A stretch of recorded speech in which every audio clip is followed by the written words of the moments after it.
Hey guys, just a quick review on this guy over here. So I have a lot of G-Shocks and I think it's nostalgic, but anyway, for this guy, this is the GPR-B1000. Sorry, it's a bit dirty. I wear this thing a lot, but I'm very impressed with this. It's an ABC watch with some more functions, so I'm just going to run through them quickly. And I use this in the kayak a lot. So obviously timekeeping mode, connects to your phone. There's a compass. If you go into the compass, it'll give you a bearing. You can actually set one and then follow the course as well. And there's an altimeter. It'll also show you so it shows you the previous drop. Then there's a barometer. I find this quite helpful. You see there's an hectopascal, and that's the temperature, which you got to take it off your wrist and leave it for about 10 minutes or so.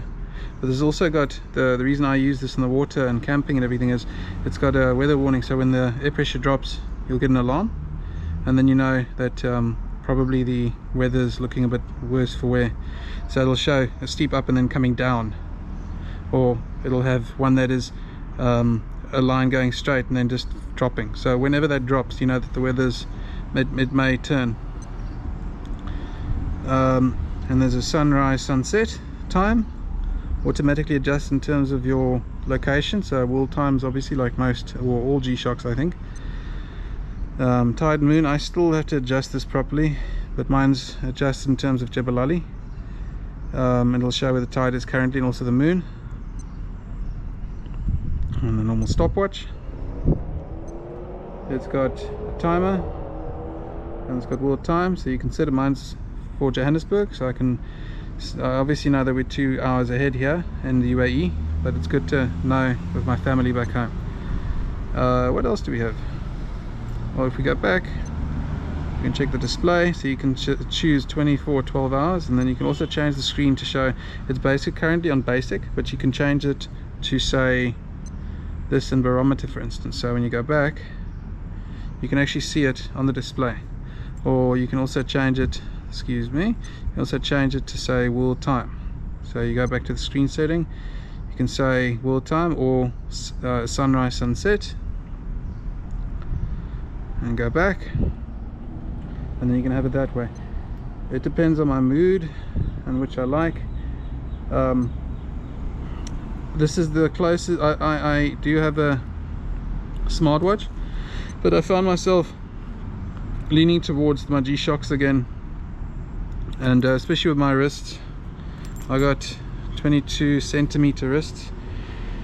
I don't know what that is in inches. I think it's about 8 inches, and apparently it's, but it at least looks like a decent size on my hands. I'm not small by any means, so it's really good to have.